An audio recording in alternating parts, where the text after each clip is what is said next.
Good day, dear students. In today's class, we will be continuing with the play Mother's Day.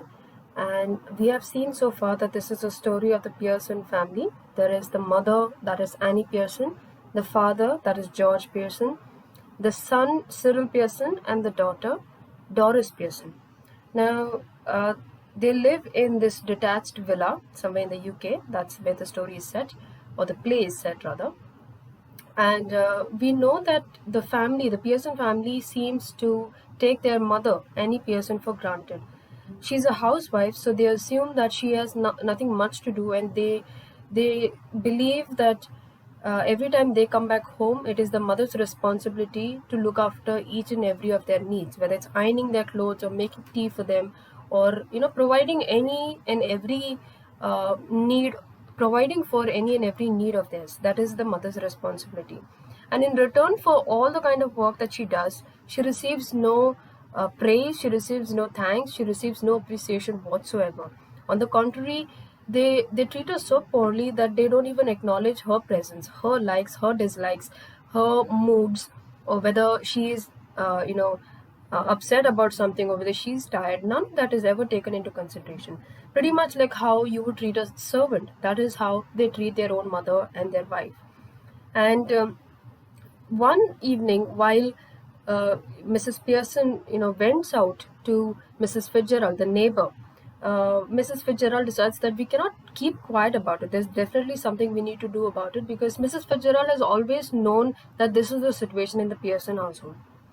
So Mrs. Fitzgerald, who knows a little bit of magic, decides that the two spirits, or the two personalities of the two women, need to exchange bodies, so that Mrs. Fitzgerald, in the body of Mrs. Pearson, will be able to stay into the Pearson household and put the Pearson family right, and treat them how to how to respect their mother, how to acknowledge their mother, and how to love the mother. Okay. So we have seen that so far Mrs. Fitzgerald, in the body of Mrs. Pearson, has been doing a very good job. She has managed to show them all that they are not as great as they think they are. She has managed to point out flaws and weaknesses in each of their characters. At the same time, she has managed to show them that there's a lot of work that she does, and she gets nothing in return for that. Okay. And especially to Doris, she says that I work twice as hard as you, and I get no thanks, no wages, or no appreciation for the kind of work that I do. Okay. So, and to Cyril, she says, if you don't like doing something at your job, then you will get the labor union, to interfere, and the labor union will make sure that you don't have to do something you don't like. But a mother does not get a choice like that. A housewife does not get a choice like that. Even if she doesn't want to do something, or she's not feeling well, she's still expected to do so much. Okay. And with a husband, that is George Pearson, she tells him that you go out and spend so much of time with these people who make fun of you, whereas here I am staying at home and I'm lonely. I've got nobody here. My children are out. My husband also leaves me and goes, but at least I don't make you look like a fool. So it doesn't make sense to me why you would want to go out and spend time with people who make fun of you, as opposed to staying back home with me, who doesn't make fun of you. That's the kind of an interaction that she has with these three people. So that's just like a short summary of what we've done so far. Of course, it's a lot more detailed. Let's continue with today's class. We have seen that the real Mrs. Pearson, who is now in the body of Mrs. Fitzgerald, drops in the Pearson household, and she just wants to know whether everything is fine, because she's all nervous and anxious, and she really doesn't know what the situation is like in her house. So now she's come to check, and Mrs. Fitzgerald assures her that the situation is under control, but everybody knows that that's not what it looks like. Okay. So here we have, I'll take it from here because this is where we had stopped yesterday. We are told George enters left glumly. He is unpleasantly surprised when he sees the visitor. He moves to the armchair left, sits down heavily, and glumly lights his pipe. So he's smoking a cigarette. Then he looks from Mrs. Pearson to Mrs. Fitzgerald, who is regarding him anxiously. Then George says, now what we can tell from George's body language is that he is not too happy that Mrs. Fitzgerald is here. That is because of two different reasons. One, he anyways doesn't care about Mrs. Fitzgerald. Okay, and secondly, there is a very tense situation in the house at the moment that Mrs. Fitzgerald has come. So it's obvious when even in our own houses, when we are having an argument and someone just walks in, we don't like the fact that that person has walked in, right? So it's a something like that. So he's not happy and he wants to talk to his wife, but how can he talk in front of a neighbor, in front of an outsider? Then George says, just looked in for a minute, I suppose. Mrs. Fitzgerald says, trying to make small talk with the neighbor. Mrs. Fitzgerald, who doesn't know what she's saying, she says, well, yes, I suppose so, George. So remember that Mrs. Pearson, who's in the body of Mrs. Fitzgerald, still has not got a hang of the fact that she's in a different body and she should talk differently. She still thinks that she is Annie Pearson. So she is talking to George like as if he is her own husband, because after all he is. But from the outside, that's not what is the case, right? So she calls him George, and I had told you yesterday also. They don't call someone by their first name unless they know them very well. In this case, Mrs. Fitzgerald and the rest of the Pearson family are not very intimate. They are not very close, so they don't refer to each other by their first name. So when Mrs. Fitzgerald, the so-called Mrs. Fitzgerald, calls George by his first name, he is aghast. He is shocked, and he says, George. And Mrs. Fitzgerald realizes her mistake, and she nervously says, "Oh, I'm sorry." And then Mrs. Pearson, that is the real Mrs. Fitzgerald, she very impatiently she says, "What does it matter? Your name's George, isn't it? What do you think you are, Duke of Edinburgh?" So he says, why are you reacting so surprisingly? Why are you so shocked? After all, your name is George, so it's not like she's called you by the wrong name or something like that. Why you, so formal and so upset that she has called you George? And George very angrily is, George very angrily says, what's he got to do with it? That means, what's the Duke of Edinburgh got to do with it? Just tell me that. And isn't it bad enough without her calling me George? No tea, Pompey Pearson, and poor Doris has been crying her eyes out upstairs. Yes, crying her eyes out. Okay, so he says, what is wrong with you? She's really made a mistake by calling me by my first name. Okay, so, and otherwise also, the situation here is quite bad. There's no tea. I come home, there's no tea, even though I didn't want it, but still, you did not make the tea for me. Then you told me about this Pompey Pearson story. And then now my daughter Doris is crying her eyes out. That means she's crying bitterly upstairs. So nothing is fine. So what's wrong with you? There's nothing wrong with me. There's something wrong with you, Annie. That's what he says. Then we are told, Mrs. Fitzgerald says, "Oh dear, I ought to have known." Mrs. Fitzgerald is the real Mrs. Pearson, so she has no idea how bad the situation is, and that Doris, her daughter, is actually crying and everything. She says, I should have known about this. And George is staring at her annoyed. He says, you ought to have known. Why ought you to have known? Nothing to do with you, Mrs. Fitzgerald. Look, we are at sixes and sevens here just now, so perhaps you'll excuse us. So he says, why are you so concerned? Because obviously this is another mistake that Annie Pearson has made. So he says, you are after all a neighbor, so you stay within your limits. It's none of your business to interfere in another family's business. And then he adds, he says, see, we are in a very difficult situation now. It's a chaotic situation. Sixes and sevens is that. It's a chaotic situation. So now is not a good time for you to come and chit-chat with my wife. I think you should leave. That's what he's trying to tell her. But Mrs. Pearson is not going to keep quiet to that. So before Mrs. Fitzgerald can reply, we are told, Mrs. Pearson says, I won't excuse you, George Pearson. Next time a friend and neighbor comes to see me, just say something when you see her. Good evening, or how do you do, or something. And don't just march in and sit down without a word. It's bad manners. Okay. Now here she corrects George Pearson again, because what we realize is that George Pearson has got no regard for anything to do with his wife. So he has no respect for his wife. Neither does he have any respect for his wife's friends. Okay, in this case, Mrs. Fitzgerald is a good friend of Mrs. Pearson, that is his wife, but he doesn't care about her.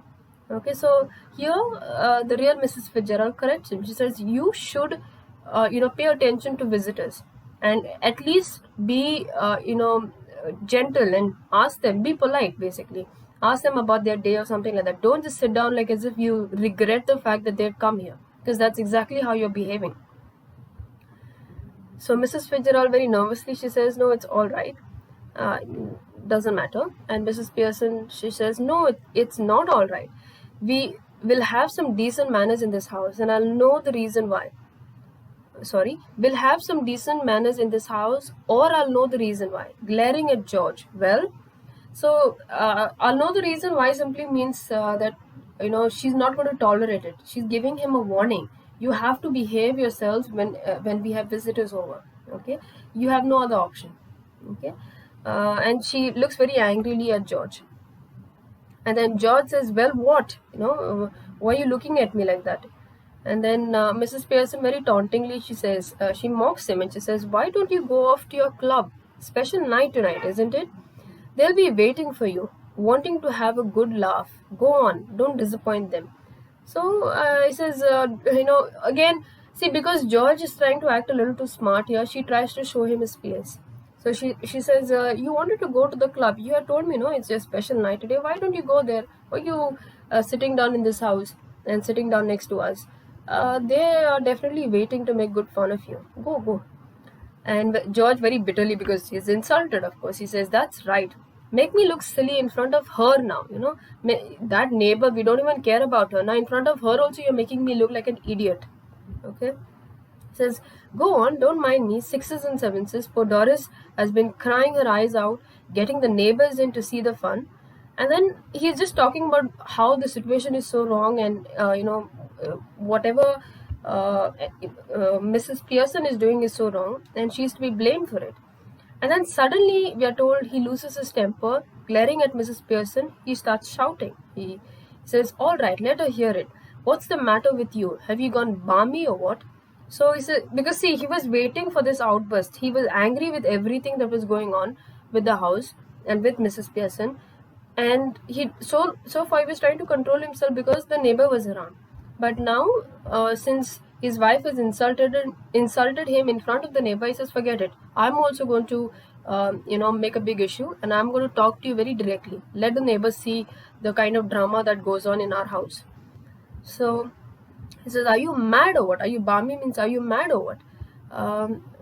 Mrs. Pearson jumping up savagely. So she's not going to keep quiet just because her husband is raising his voice and looking at her very angrily. She also gets up and very savagely says, "If you shout at me again like that, George Pearson, I'll slap your big fat silly face." And you can imagine this because, um, you know, George Pearson is not used to his wife talking to him rudely, let alone raising her voice and telling him that she's going to slap him. Okay, so this comes as a surprise to George, and but Mrs. Fitzgerald, the real Mrs. Pearson, there, she says, "Oh no, please, Mrs. Fitzgerald," and in her anxiety, she calls Mrs. Fitzgerald by her real name. Okay, and George suddenly notices it and he says, "Either I am off my chump, either I'm mad, or you two are." "How do you mean, no, no, please, Mrs. Fitzgerald? Look, you are Mrs. Fitzgerald. So why are you telling yourself to stop when you're not doing anything? Tell her to stop. Then there'd be some sense in it." Staring at Mrs. Pearson, "I think you must be tiddly." So he continues the argument back with his wife. He says, "I think you're drunk." Tiddly means I think you're drunk. And I hope you've understood what went on there.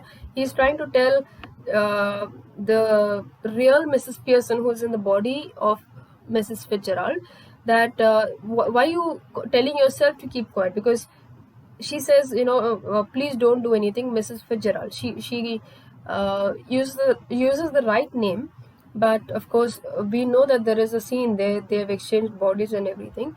So she says, George Pearson says that something is really wrong with you. Are you mad? Or what are you really? Why are you asking yourself to keep quiet? Okay. And then, of course, he turns back to Mrs. Pearson, his wife, that is the real Mrs. Fitzgerald, and he says, "You must be tiddly, you must be drunk." And Mrs. Pearson is not happy about it at all. She savagely tells him, "Say that again, George Pearson," so very angrily. And George Pearson is intimidated, he's scared, so he says, "All right, all right, all right, like, I won't say it, I know I've crossed my line." Then Doris enters left slowly, looking miserable. She is still wearing her wrap, and Mrs. Pearson sits on the settee. Mrs. Fitzgerald. "Hello, Doris dear." Doris, very miserably, she says, "Hello, Mrs. Fitzgerald." Mrs. Fitzgerald says, that is the real mother actually, she says, "I thought you were going out with Charlie Spence tonight." And Doris is annoyed, like, why should the neighbor be inquiring so much into her life, So she says, "What's that to do with you? Why are you interfering? Whom I'm going out tonight and everything." So Mrs. Pearson doesn't keep quiet. She says, "Stop that." And Mrs. Fitzgerald, she says, "No, it's okay. No big deal." And Mrs. Pearson, that is the real Mrs. Fitzgerald, she says, "It isn't all right. I won't have a daughter of mine talking to anybody like that. Now answer Mrs. Fitzgerald properly, Doris, or go upstairs." Doris looks wonderingly at her father. George says, "Don't look at me. I give it up. I just give it up." Mrs. Pearson very fiercely, she says, "Well, answer her." Okay, so this again is another example of how spoiled the family is. They don't have manners at all. Okay, so the father did the same thing, the daughter's also done the same thing. She's very rude to Mrs. Fitzgerald just because she's a neighbor and she should not be interfering. But obviously there is something called as good manners, and whether you like someone or not, you will not be rude to them very openly the way they both were. So she corrects them and she says that you better behave yourselves, you better show some manners, or you move out from here. Okay, but I'm not going to tolerate your behavior. Okay, and obviously this needed to be done long before, but here is the real Mrs. Fitzgerald finally doing it. Then she says, she forces the daughter. She says, "Well, answer her. So tell Mrs. Fitzgerald why you're not going out with Charlie Spence." So Doris very sulkily, and she's, reluctantly, she doesn't want to do it. She's angry with the mother, but she, against her own will, she says, "I was going out with Charlie Spence tonight, but now I have called it off." And the real mother obviously is concerned. She says, "Oh, what a pity, dear. Why have you?" And then Doris cannot hold it anymore. So with a flash of temper, she says, "Because, if you must know, my mother has been going on at me, making me feel miserable, and saying he's got buck teeth and is half-witted." Mrs. Fitzgerald, rather bolder, to Mrs. Pearson. Now, you can come to know that Mrs. Pearson also agrees that Charlie Spence is he has buck teeth and he is half-witted. Okay, but she's so nice and she's so understanding and considerate of her daughter that she never openly tells the daughter that this is a real opinion of her boyfriend, of her daughter's boyfriend. Okay, so that's the reason why when Doris says that my mother has been saying these things about Charlie Spence, Mrs. Fitzgerald is not anxious anymore. She's just very bold, and she looks at Mrs. Pearson as if she's really mad at Mrs. Pearson, that is the real Mrs. Fitzgerald, and she says, "Oh, you should not have said that. You shouldn't have told her the truth. You should have protected her. She didn't deserve to know it." And Mrs. Pearson, very sharply, she says, "Mrs. Fitzgerald, I'll manage my family, you manage yours." So she's taking very good advantage of the situation. She says, "You keep quiet. This is my family. I know how to deal with them." Then George says very grimly, he says, "Ticking her off now, are you, Annie? So you're making her also upset, no? It's not just the three of us, the family. Now even the neighbors are upset with you." And Mrs. Pearson, even more grimly, she says, "They are waiting for you at the club, George. Don't forget. And don't you start crying again, Doris." So, she's not going to take any nonsense from any of them. She knows their weaknesses, she knows their flaws, and she targets exactly that every time they try to attack her. And that is how she manages to stay in control. Okay, so, and Mrs. Fitzgerald getting up with a sudden decision, she says, "That's enough, quite enough." Now, something has changed with the real Mrs. Pearson, who is in the body of Mrs. Fitzgerald, and she just says, "I have seen enough, and everything is just enough." Okay. Now, George and Doris, of course, don't know what's going on. We as readers know what's going on. She's had enough of what is going on with the exchange of places, and she feels like it's time for them to exchange back. uh, into their own respective bodies. So Mrs. Fitzgerald, she looks at George and Doris, that is the real Mrs. Pearson, and she says, now listen, you two. I want to have a private little talk with Mrs. Fitz. And she's about to say Mrs. Fitzgerald, but then she corrects herself very hastily and she says, with Mrs. Pearson. So I'll be obliged if you leave us alone for a few minutes. I'll let you know when we are finished. Go on, please. I promise you that you won't regret this. There's something here that only I can deal with. And then George gets up from his chair and he says, I'm glad somebody can because I can't. Come on, Doris. And together, George and Doris exit left. As they go, Mrs. Fitzgerald moves left to the small table and sits. She eagerly beckons Mrs. Pearson to do the same thing. So now that the scene is empty, they are both alone, they know what they need to do. So she goes to the table because that's where the mantra will be chanted again, and they can exchange places again. So she makes it very clear that she wants to exchange the bodies again. This is time, they've had enough, the family's had enough. So she calls the real Mrs. Fitzgerald to join her at the table. And then she says, Mrs. Fitzgerald, we must change back now. We really must. And Mrs. Pearson gets up from her settee, from the sofa, and she says, why? And Mrs. Fitzgerald says, because this has gone far enough. I can see they are all miserable and I can't bear it. And obviously, as a mother who loves her family, she cannot see that her family members are suffering so much, although they deserve it. We all know that they deserve it. Okay, but she loves them too much to see them so miserable. So the real Mrs. Fitzgerald, in the body of Mrs. Pearson, she says, a bit more of the same would do them good. Make a good difference, making a great difference already. She moves to the right of the table and she sits. Okay, so she believes that they need a little more time, a better dose. Whatever dose they've got is good, but a little more will really help them. But at the same time, she comes and she sits down at the table. Mrs. Fitzgerald says, no, I can't stand any more of it. I really can't. We must change back. Hurry up, please, Mrs. Fitzgerald. And this time, the real Mrs. Fitzgerald doesn't force her. She says, well, if you insist. And Mrs. Fitzgerald says, that is the real Mrs. Pearson. She says, yes, I do. Please, please, let's exchange. So she stretches her hands across the table eagerly. Mrs. Pearson takes them. So now they're ready to exchange the spirits back to the original body. So Mrs. Pearson, that is the real Mrs. Fitzgerald, she says, quiet now, relax. Mrs. Pearson and Mrs. Fitzgerald stare at each other, muttering, exactly as before. Arshata dum, Arshata lam, Arshata lam dambona. They carry out the same action as before, going lax and then coming to life. But this time, of course, they become their proper personality. So the spirits have been successfully exchanged and they've gone back to the original bodies. And Mrs. Fitzgerald says, well, I enjoyed that. And obviously, we know that she really enjoyed it. But Mrs. Pearson, she says, I didn't. Because obviously, my family has been suffering so much, and I've also been so jittery about it, so anxious about it. I did not enjoy the experience at all. Then Mrs. Fitzgerald says, well, you ought to have done. Now, listen, Mrs. Pearson, don't go soft on them again, else it will all have been wasted. Okay? So she says, now that I have already given them a dose, they are expecting a certain sort of behavior from you. Suddenly don't become that sweet and extra nice mother that you have always been.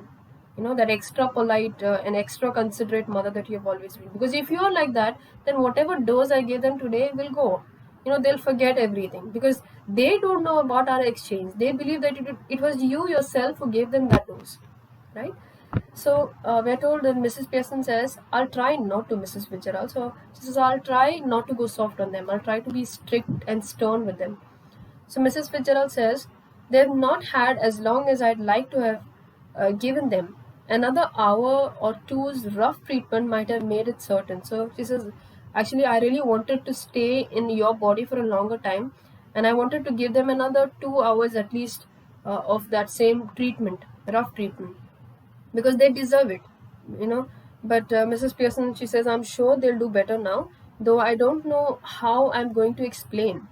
And while, before she even completes that sentence, Mrs. Fitzgerald intervenes and she says, "Don't you start any explaining or apologizing, or you're done for." She says, "Don't even think of telling them about this magic trick of ours and the fact that it was me in your body trying to control them all this while. Because if you do that, everything is gone, because they will know that it was Mrs. Fitzgerald who was trying to interfere, and it is going back to square one. They will know, oh, their mother's the same sweet person that she was, and she's not angry or upset about anything."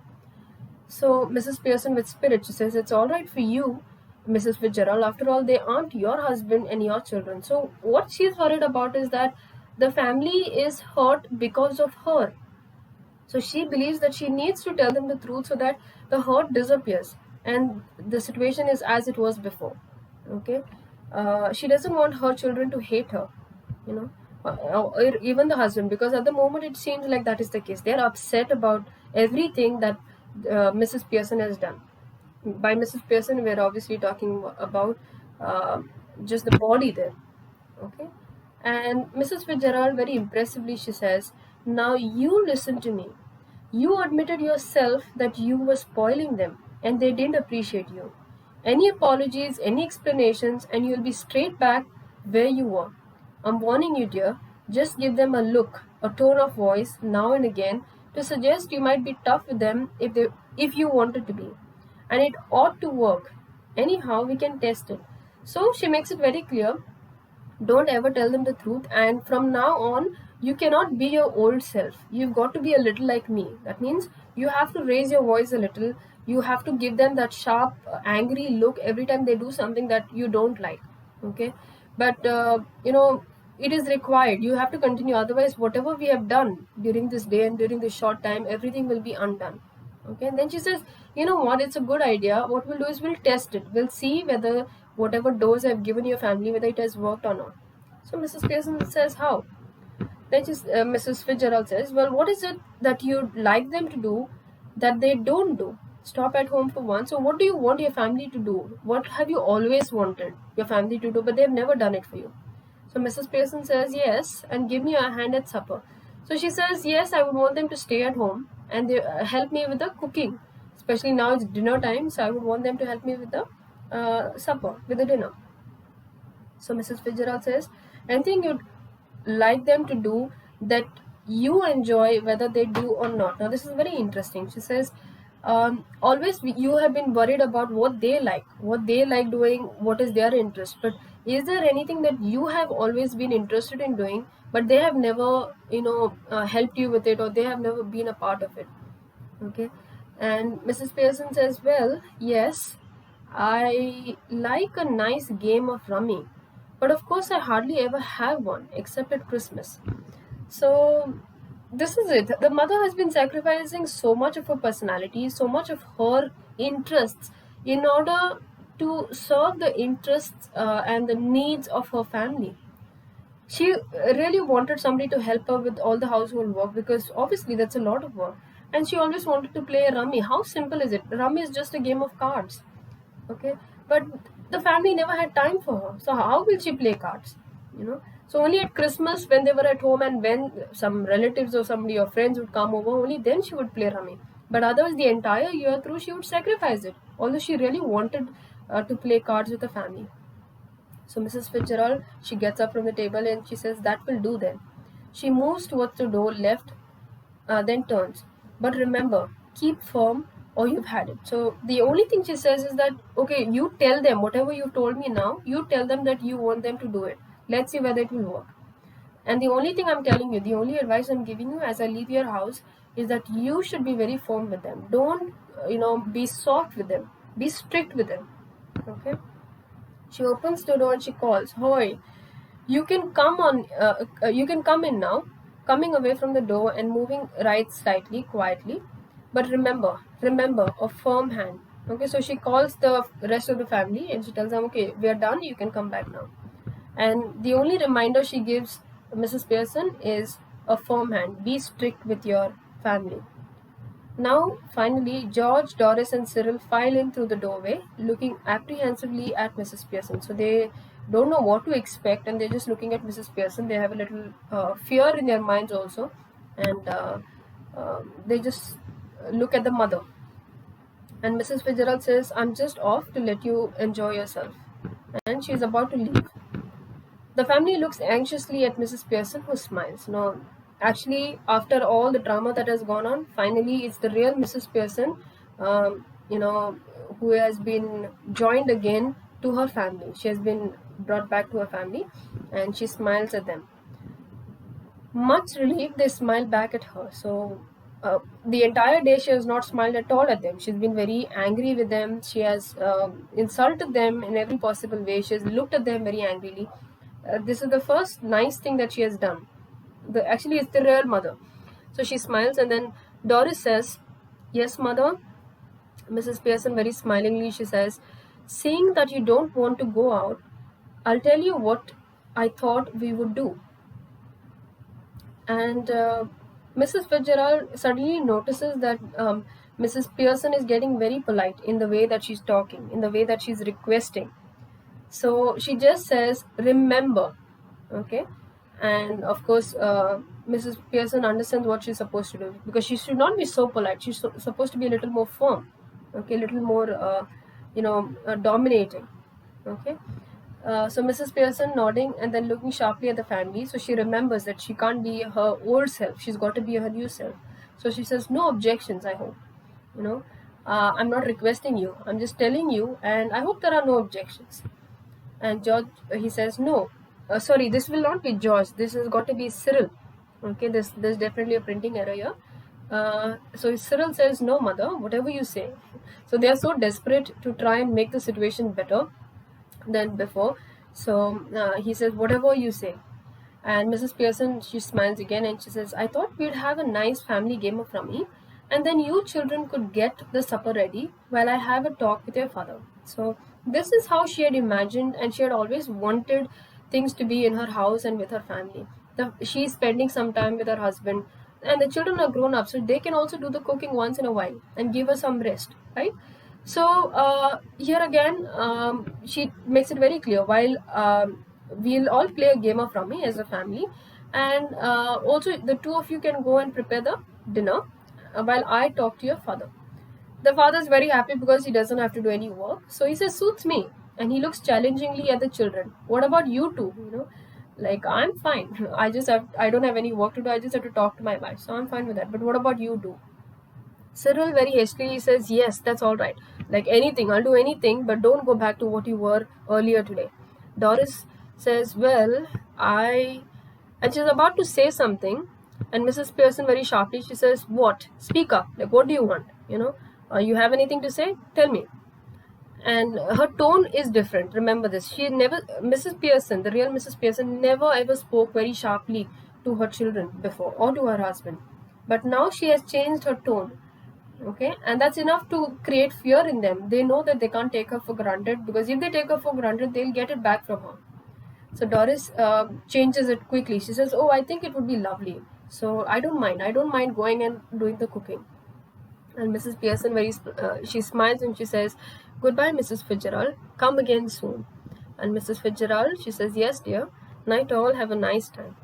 So Mrs. Fitzgerald exits left, and the family clusters round mother as the curtain falls. So ultimately, it's the mother, that is Mrs. Pearson, standing on the stage, and the three of them, the son, the daughter, and the husband, are around her. They are close to her, and that's when the curtain falls. So I hope you've enjoyed the play. And what I want to be talking about for a short while before we stop is, why is this play called Mother's Day? Clearly, it is not, a Mother's Day celebration. It's not an official day, given to mothers. This is just an ordinary day, but it's a day that makes the Pearson family realize the importance of their mother. They are forced to stop and take notice of the mother and the wife of that household, because they had ignored her for far too long. They had taken her for granted, they had treated her like a servant, and they had not even realized that that is how they were treating her. But today, thanks to Mrs. Fitzgerald's intervention, they realized that they were wrong, and they need to treat their mothers and the wife a lot better than they've been doing so far. Otherwise, there are consequences to it. Okay, so it's called Mother's Day because they acknowledge the importance of the role, or the importance of the kind of work that she does for them, and they realize that she should be loved, she should be cared and respected as their mother and as the wife of that family. Okay, so that is Mother's Day. Please let me know in the comment section what you think about this play and whether you liked it or not. And this is it for today's class. Thank